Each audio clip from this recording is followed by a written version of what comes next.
Buklod ng pag-ibig tayo ay sumamba sa pagkakaisa, purihin siyang Aba. Purihin, purihin at ating sambahin ang Diyos ng pag-ibig, nagmamahal sa atin.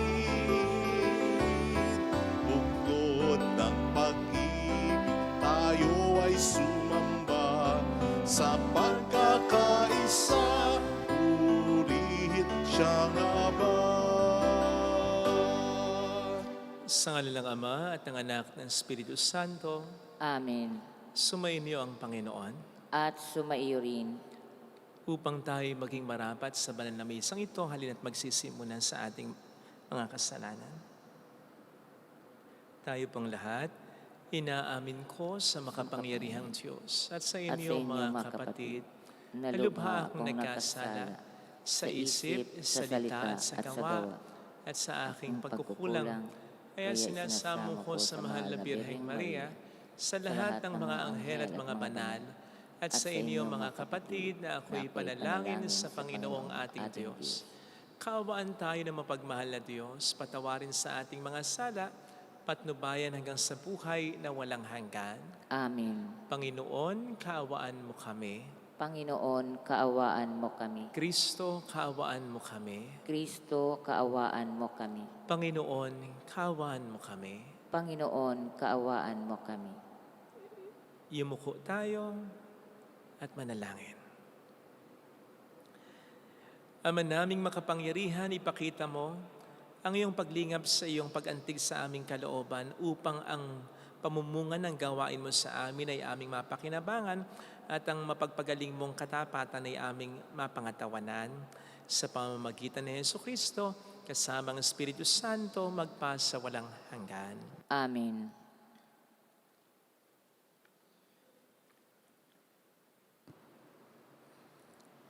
Ang salita ng Diyos mula sa aklat ng pahayag. Akong si Juan ay nakakita ng isang anghel na bumababa mula sa langit. Hawak ang isang malaking kadena at ang susi ng banging walang hangganan ang lalim. Sinunggaban niya ang dragon, ang ahas noong unang panahon na siya ring Diablo at Satanas. At iginapos ito sa loob ng 1,000 taon, at inihagis ito na anghel sa banging walang hangganan ang lalim. Saka sinarhan at tinatakan ang pinto nito, upang hindi siya makalabas at makapandaya pa sa mga bansa, hanggang di natatapos ang 1,000 taon. Pagkatapos nooy palalayain siya sa loob ng maikling panahon. Nakakita ako ng mga trono at ang mga nakaluklok doon ay binigyan ng karapatang humatol. Nakita ko rin ang kaluluwa ng mga pinugutan dahil sa pagpapatotoo tungkol kay Jesus at pagbahayag ng salita ng Diyos. Hindi sila sumasamba sa halimaw o sa larawan nito, ni tumanggap man ng tatak ng halimaw sa kanilang noo o kamay. Binuhay sila upang maghari kasama ni Kristo sa loob ng 1,000 taon. Pagkatapos nooy, nakita ko ang isang malaking tronong puti at ang nakaluklok doon, na parang ang lupa't langit sa kanyang harapan at hindi na nakita pang muli. At nakita kong nakatayo sa harap ng trono ang mga namatay, maging dakila at maging hamak, at binuksan ang mga aklat. Binuksan ang isa pang aklat, ang aklat ng buhay. Hinatulan ang mga patay ayon sa kanilang ginawa, gaya ng nasusulat sa mga aklat. Iniluwa ng dagat ang mga patay na nasa kanya. Inilabas din ng kamatayan at ng Hades ang mga patay na nalagak sa kanila. Hinatulan ang lahat ayon sa kanilang ginawa. Pagkatapos ay itinapon sa lawang apoy ang kamatayan at ng Hades. At ang lawang apoy na ito ang pangalawang kamatayan. Itinapon sa lawang apoy ang sinumang hindi nakasulat ang pangalan sa aklat ng buhay. Pagkatapos nito, nakita ko ang isang bagong langit at isang bagong lupa. Wala na ang dating langit at lupa. Wala na rin ang dagat. At nakita ko ang banal na lungsod, ang bagong Jerusalem, bumababang galing sa langit, buhat sa Diyos, gaya ng babaeng ikakasal, gayak na gayak sa pagsalubong sa lalaking mapapangasawa niya. Ang salita ng Diyos. Salamat sa Diyos. Ang Diyos ay nananahan sa piling ng kanyang bayan. Ang Diyos ay nananahan sa piling ng kanyang bayan. Nasasabik ang lingkod mong sa patio mo ay pumasok. Ang buo kong pagkatao'y umaawit na may lugod. Sa masayang pag-awit ko, pinupuri buhay na Diyos. Ang Diyos ay nananahan sa piling ng kanyang bayan. Panginoon, sa templo mo, ang maya'y nagpupugad. Maging ibong layang-laya, sa templo mo nagagalak. May inakay na kalinga sa tabi ng iyong altar. O poon, hari namin, at Diyos na walang kupas. Ang Diyos ay nananahan sa piling ng kanyang bayan. Mapalad na masasabi, silang dooy tumatahan, at palaging umaawit, nagpupuring walang hanggan. Ang sayo umaasay, masasabing mapalad din. Habang lumalakad, lalo mo nga silang palakasin. Ang Diyos ay nananahan sa piling ng kanyang bayan.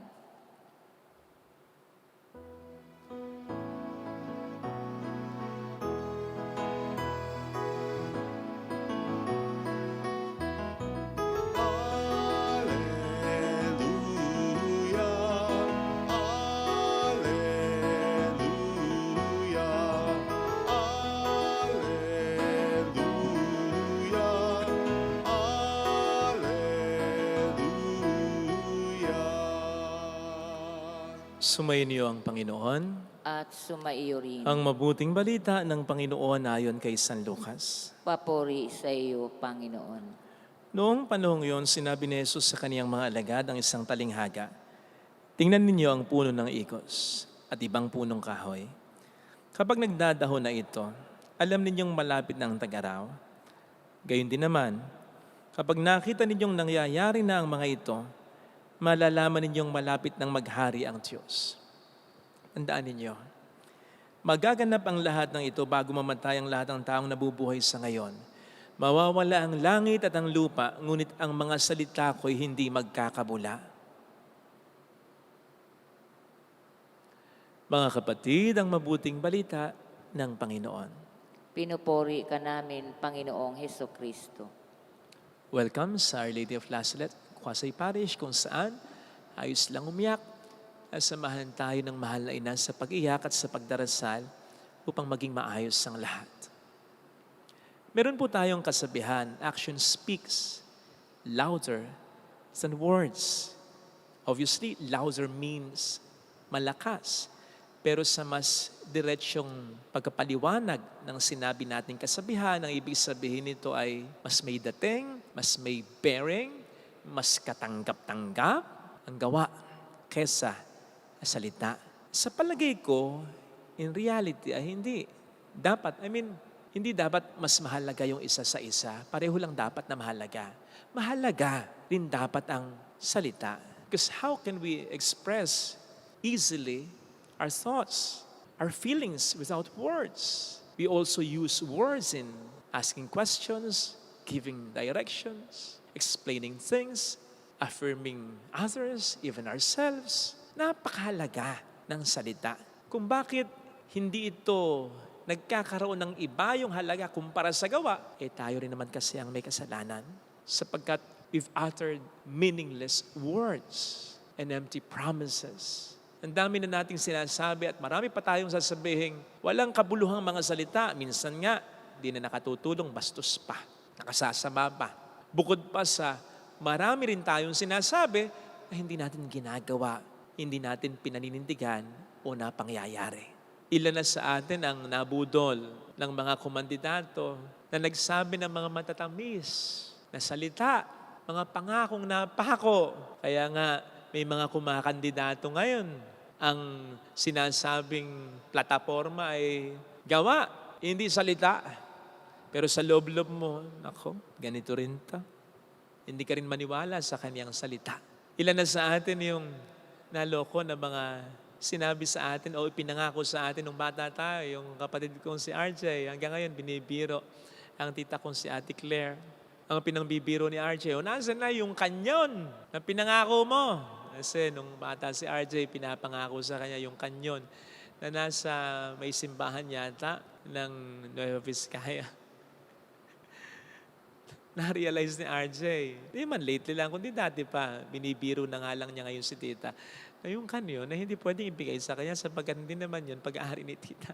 At mabigat yun. At ilan na yung mga nagpakasal na bukod sa church vows, official vows, ay gumawa pa, nag-compose pa ng kanilang mga personal vows, ng mga nakakikilig na mga salita. Ilan na yung mga naghiwalay sapagkat ang kanilang mga vows pa lang ginawa at sinabi sa isa't isa'y mga vow lang, mga salita lang. Narinig po natin sa ating ebanghelyo ang sabi ng ating Panginoon, heaven and earth will pass away, but my words will remain, will never pass away. Mawawala ang langit at ang lupa, ngunit ang mga salita ko'y hindi magkakabula. Sa Diyos, hindi masyadong applicable yung action speaks louder than words. Sapagkat kahit ang kanyang mga salita ay makapangyarihan ng maaasahan at mapapanaligan. Sa sinasabi niya dito ay sinasabi niya that His words are even more powerful than anything in this world. Sapagkat ang Diyos naman ay hindi nagsasabi ng mga salitang walang kabuluhan. Bukod pa sa ang kanyang mga salita ay kanyang pinatotohanan, pinaninindigan. Yan ang sinasabi niya sa aklat ni Propeta Isaias. If I'm not mistaken, 55 verse 11. Ang sabi niya doon ay, at ganun din ang aking mga salita, hindi ito mawawala ng kabuluhan, hindi ito babalik sa akin ng walang bunga. Gagawin ko ang mga binabala ko, tutuparin ko ang mga pangako ko. And God has been proving that all through the years. He never utters meaningless words and empty promises. His words are ever truthful and they affect what they mean to express, making it more reliable and dependable. Kaya kung gusto nating maging kapanipaniwala, may dating, katanggap-tanggap ang ating mga salita ay maging makabuluhan tayo at mapanindigan sa ating mga sinasabi. Let's face it, ayaw din naman natin hindi pinagkakatiwala ng ating salita, di ba? Yung kapag may sinabi ka, ipagtatanong pa sa iba, totoo kaya yung sinabi niya? Mag-iimbestiga pa. Gusto natin yung kung ano yung sabihin natin, pinaniniwalaan agad ng kapwa natin.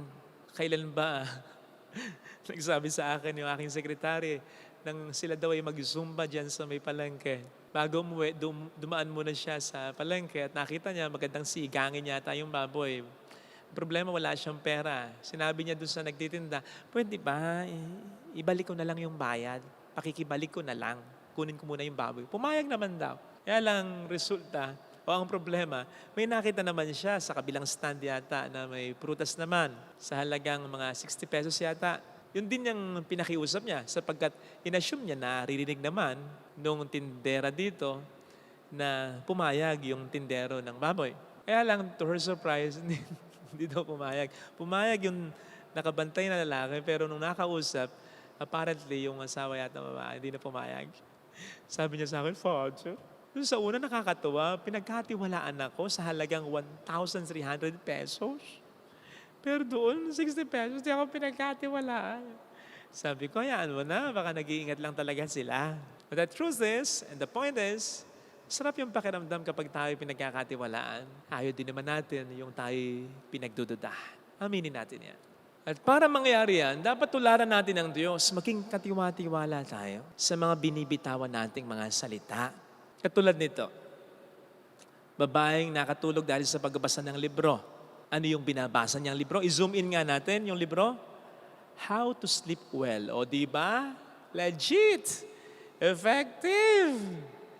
Para lang din si dating Vice President Lenny. Isipin po ninyo, kapag siya'y nangihingi ng tulong, nagmo-mobilize ng mga tao, ang dami nagvo-volunteer, ang daming tumutulong. Kahit may mga nagbibigay pa ng mga malalaking halaga na mga personalidad na hindi naman kilalang taga-suporta niya, pero nagtitiwala sa kanya. Bakit? Kasi nga kapag sinabi niya, tinutotoo niya. Kapag sinabi niya, pinaninindigan niya, walang kasinungalingan sa mga pinapangako niya. Isipin po natin, kapag tayo ba'y nagsasalita, kapag may binibitawan ba tayong mga pangungusap, lalo na kapag pangako yan, may naniniwala ba agad? Bago tayo ma-offend, bago tayo masad, tanungin muna natin ang ating sarili. Tayo ba ay panagutan at mapanindigan sa mga salitang ating binibitawan? Baka madalas tayo puro biro lang. Baka madalas puro tayo pangako lang. Gusto ko po yung katawagan natin o expression natin para sa taong katiwa-tiwala. Anong sabi natin? Yan may isang salita. Sa isang banda, para sa akin, ang ibig sabihin nun, ang isang taong katiwa-tiwala, hindi na kinakailangan ng marami pang pagkasalita. Basta sinabi niya, yun na yun. Hindi niya kinakailangan mangumbinse, hindi niya kinakailangan gumamit pa ng maraming mga pruweba, maraming mga paraan para kumbinsin ka. Kasi isang salita lang niya, yun na yun. Tinatanggap mo na bilang totoo agad yun. So ang isang taong may isang salita at katiwa-tiwala dahil sa siya'y mapanindigan at mapanaguran sa mga binibitawan niyang salita, hindi kinakailangan na maghirap sa pagbitiw pa ng maraming salita. Sapagkat kahit isang salita lang, paniniwalaan na agad yan. Ito sana mga kapatid ang ipagdasal natin sa ating banal na pagdiriwang. Ilagay natin ang ating kanang kamay sa tapat ng ating puso.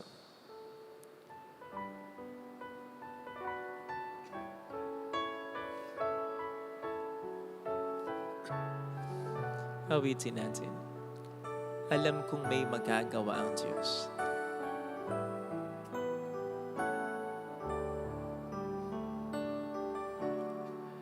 Alam kong may magagawa ang Diyos. Alam kong may magagawa ang Diyos. Kung ako'y magtatapat, kung ako'y magtatapat, sa Kanya'y maglilingkod. Alam kong may magagawa ang Diyos. Hindi ako magdududa. Alam kong diringgin ng Diyos ang samuko sapagkat mahal niya ako. Alam niya ang pinagdaraanan ko, ang sitwasyon ko. Alam kong diringgin ng Diyos ang samuko. Alam niyang napapagod na rin ako. Kung ako'y magtatapat, sa Kanya'y maglilingkod. Alam kong diringgin ng Diyos ang samuko. Pakipikit natin ang ating mga mata at manalangin tayo. Panginoon, sa gitna ng mga salita na hindi ko mapaniwalaan, hindi ko mapanaligan, tulungan mo akong panghawakan ang mga salita na nasa banal na kasulatan, ang mga salita at pangako mong tinanim mo sa puso ko, na may mangyayari pang maganda sa buhay ko, na mahal mo ako, na mayroon ka para sa aking magandang plano, na hindi magtatagumpay ang kasalanan, ang kapighatian, ang kalungkutan, ang galit sa puso ko. Panghahawakan ko ito, Panginoon, ng mga salita mong hindi magbabago at tutuparin mo basta makipagtulungan lang ako. Tulungan mo ako, Panginoon, na panghawakan ito. Hallelujah! Makapangyarihan ang salita mo. Hindi ka nagsisinungaling. Hindi mo sinasabi kung hindi mo mapapanindigan. Siya ay muling babalik sa atin. Hindi ka niya iiwan, hindi ka niya pababayaan. May isang salita ang Diyos. Kapag sinabi niya, ilista mo na, paniwalaan mo na, angkin mo ng totoo, angkin mo ng nangyayari, bagamat mayroon minsan na proseso, pero it's on its way towards fulfillment, towards realization, sapagkat mahal ka ng Panginoon. Kaya mayroong magandang mangyayari sa iyo. Higit pa sa inaasahan mo, anumang pigil ng iba, anumang pagtutol ng iba, kahit ayaw ng iba, basta ginusto ng Diyos na i-bless ka, i-bless ka niya, mayroong magandang mangyayari sa iyo. Ibahin mo ang Diyos. Kung marami nang nangako sa iyo at hindi tinupad, hindi ganun ang Diyos. God is faithful. God is truthful. God is honest. Kapag sinabi niya, totoo na. Papuri sa Ama at sa Anak sa Espiritu Santo. Kapara ng sa unang-una ngayon, magpakailanman, magpasawalang hanggan. Amen.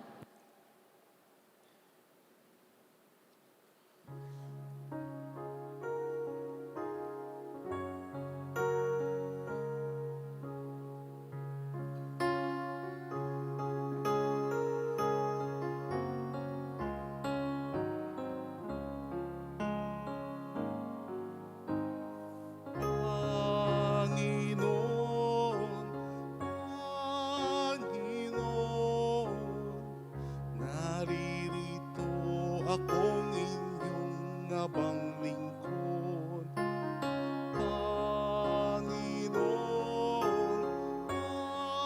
Panginoon, yamang ako'y niligtas, kinaling at tinubos. Ako ngayon'y maghandog ng pasasalamat,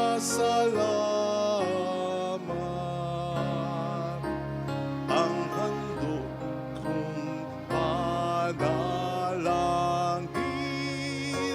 sa iyo ko'y lalagak. Manalangin tayo, pang ating handog ay maging kalugod-lugod sa Diyos Amang makapangyarihan.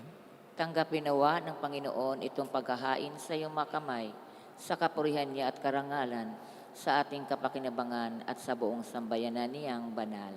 Ama naming lumikha, tanggapin mo ang mga banal na alay na iyong ipinag-utos na aming italaga sa pagsamba sa iyong ngalan, at upang kami paging tapating paunlakan ng iyong tapat na pagkamahal, gawin mo ang iyong mga utos sa isundin namin kailanman, sa pamamagitan ni Jesucristo, kasama ang Espiritu Santo magpasa walang hanggan.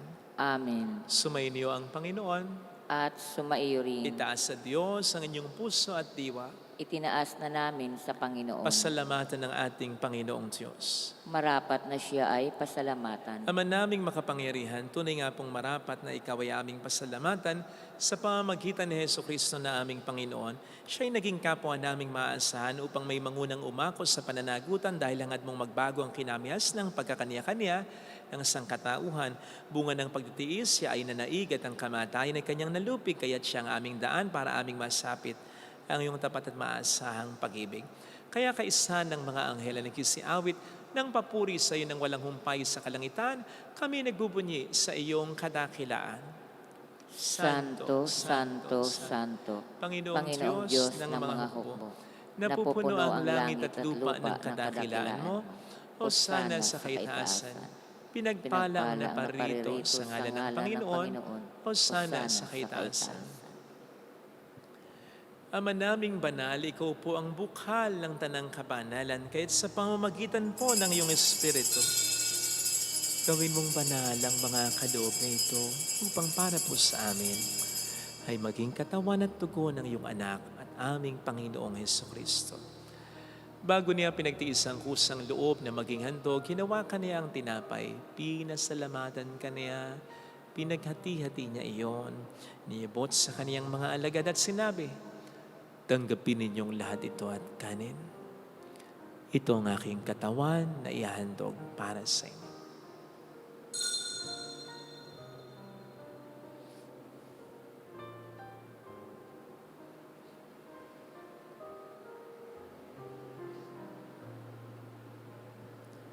Kaya din naman nang matapos ang hapunan, hinawakan niya ang kalis. Uli kaniyang pinasalamatan. Inibot niya ang kalis sa kaniyang mga alagad at sinabi, tanggapin ninyong lahat ito at inumin. Ito ang kalis ng aking dugo ng bago't walang hanggang tipan. Ang aking dugo na ibubuhos para sa inyo at para sa lahat. Sa ikapagpapatawad ng mga kasalanan, gawin niyo ito sa pag-alala sa akin.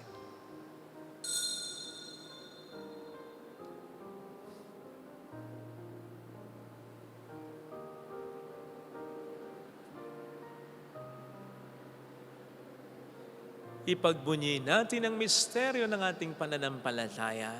Si Kristo'y namatay, si Kristo'y nabuhay, si Kristo'y babalik sa wakas ng panahon. Ama, ginagawa namin ngayon ang pag-alaala sa pagkamatay at muling pagkabuhay ng iyong anak. Kaya inialay namin sa iyo ang tinapay ng buhay at ang kalis ng kaligtasan. Kami po'y nagpapasalamat dahil kami iyong minarapat na tumayo sa harap mo para maglingkod sa iyo. Sinasamo namin kami na magsasalo sa katawan at dugo ni Kristo ay mabuklod sa pagkakaisa sa pamamagitan ng Espiritu Santo. Ama, lingapin mo ang iyong simbahang laganap sa buong daigdig. Puspusin mo kami sa pag-ibig. Kay San ni Francisco na aming Papa, ni Dennis na aming Obispo at ang Tanang Kaparian. Alalahanin mo po ang mga kapatid naming nahimlay nang may pag-asang sila'y muling mabubuhay, lalo na po ang aming mga ipagdarasal. Saglit nating alalahanin ng ating mga minamahal na yumaw.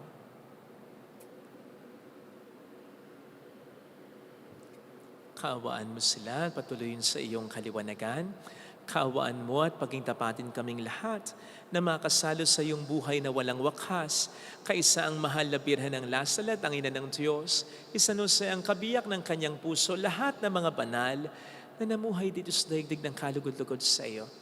Ay pagdiwang nawa namin ang pagpupuri sa ikararangal mo sa pamamagitan ng iyong anak na aming Panginoong Hesukristo. Sa pamamagitan ni Kristo kasama niya at sa Kanya, ang lahat ng parangal, papuri ay sa iyo, Diyos Amang makapangyarihan, kasama ang Espiritu Santo magpasa walang hanggan. Amen. Tumawag tayo sa Ama.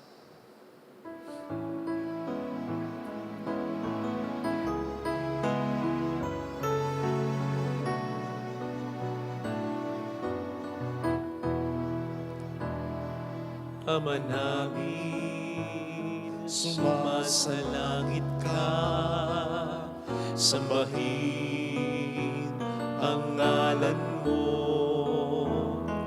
mapasamin ang kaharian mo, sundin ang loob mo dito sa lupa nang sa langit.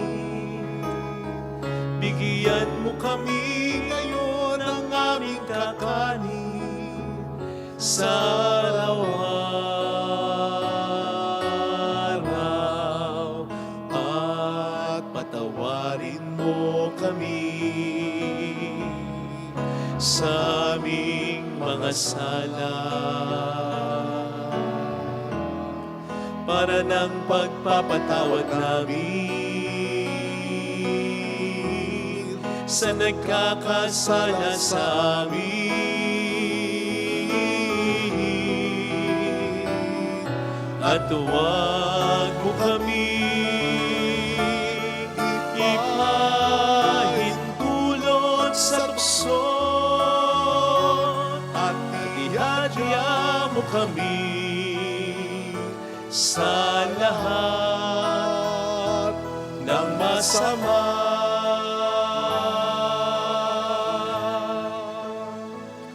Niling namin kami adya sa lahat ng masama, pagkalooban ng kapayapaan araw-araw. Iligtas sa kasalanan sa kapahamakan sa mga seryosong karamdaman, samantalang aming pinaghahandaan ang dakilang araw ng pagpapahayag ng tagapagligtas naming si Heso Kristo. Sapagkat iyo ang kaharian, ang kapangyarihan, at ang kapurihan magpakailanman. Amen. Panginoong Heso Kristo, sinabi mo noon, sinasabi mo rin sa amin ngayon, kapayapaan ang iniiwan ko sa inyo, ang aking kapayapaan ang ibinibigay ko. Tunghayin mong aming pananampalataya, huwag kang aming pagkakasala. Pagkalooban mo kami ng kapayapaan at pagkakaisa-ayon sa iyong kalooban, kasama ang Espiritu Santo magpasa sa walang hanggan. Amen. Ang kapayapaan ng Panginoon ay sumainyo nawang lahat. At sumaiyo rin. Magbigayan tayo ng kapayapaan sa isa't isa. Kapayapaan. Ordero ng Diyos Na nag-aalis ng mga kasalanan ng sanlibutan, maawa ka sa amin. Kordero ng Diyos na nag-aalis ng mga kasalanan ng sanlibutan, maawa ka sa amin. Kordero ng Diyos na nag-aalis ng makasalanan ng sanlibutan, ipagkaloob mo sa amin ang kapayapaan.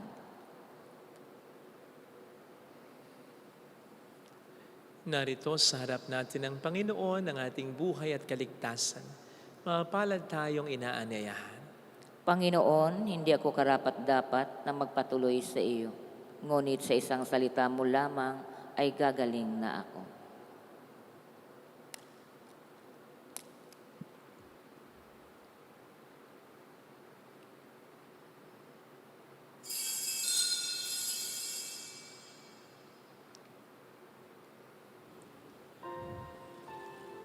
Panalangin para sa espiritual na pakikinabang. Panginoong Hesus, ako ay naniniwala na ikaw ay nasa kabanal-banalang sakramento. Iniibig kita ng higit sa lahat at ninanasa kong tanggapin ka sa aking kaluluwa. Sapagkat sa mga sandaling ito, hindi kita matatanggap sa sakramento. Tumuloy ka sa espiritu sa aking puso. Niyayakap kita na para bang naririto ka na. Inaalay ko ng buong buo ang aking sarili sa iyo. Huwag mong hayaang mawalay ako sa iyo. Amen.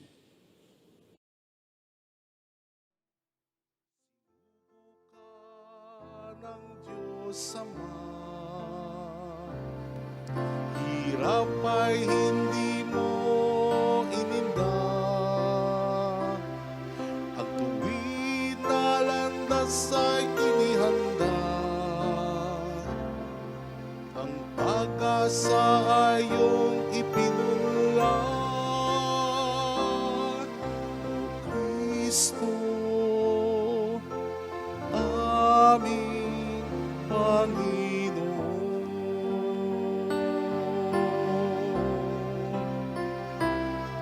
Pag-ibig mo'y panghabang panahon.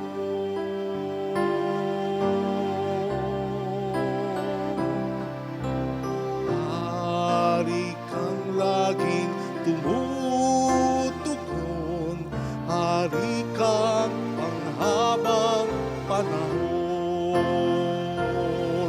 O Kristo, aming Panginoon.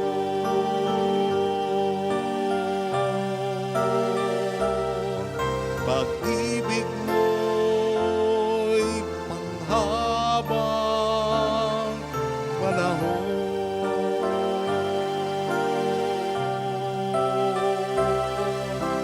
Hari kang laging tumutugon, hari kang panghabang panahon.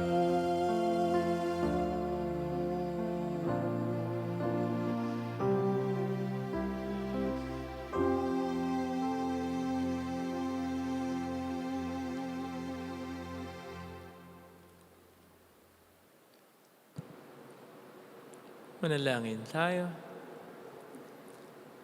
Ama naming mapagmahal, kaming pinagkakalooban mo ng pag-asalo sa iyong kagalakan ay lagi namang lumingon sa pinanggalingan nitong banal na pakikinabang upang kami huwag mawalay sa iyo na aming hantungan sa pamamagitan ni Jesucristo kasama ng Espiritu Santo magpasa walang hanggan. Amen. Holy God, Holy Mighty One, Holy Immortal One.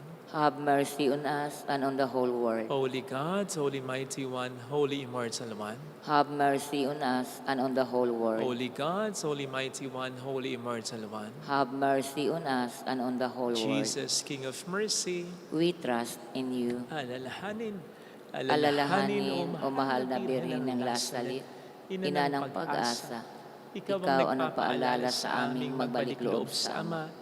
Ito ang nagpapatunay na ang kagandahang loob mo'y nanatiling busila sa pag-aaruga mo sa amin tungkulin mo'y tinupad. Sa paanan ni Kristo'y itinuring mo kaming mga tunay mong anak. Kaya ninais mong isa'y huwag mapahama. Maging sa iyong walang tigil na pananalangin, pati luha ay pumata. Huwag namang mawala ng saysay ang iyong paghihirap.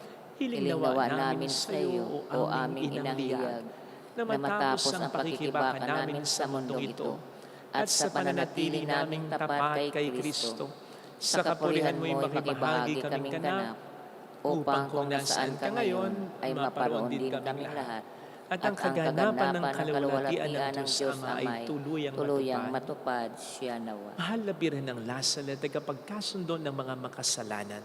Ipanalangin mong walang patid kaming mga dumudulog sa iyo. Maraming salamat po sa inyong pakikisa at sa inyong mga tinutulong na nagiging dahilan para makatulong din po tayo sa iba. Lalo na ngayong ay nagpapatayo tayo ng mga chapel soon. Mag-a-update po tayo sa ating mga pinapagawang chapels, lalo na yung malapit ng matapos. Marami pong salamat sa inyo. Ang Diyos na po ang bahala sa inyo. Sumainyo ang Panginoon. At sumaiyo rin. Palayan kayo kasama ng ating pamilya na mapagmahal na Diyos, ng Ama at ng Anak, ng Espiritu Santo. Amen. Umayo tayo sa kapayapaan ni Kristo. Salamat sa Diyos. Salamat din po.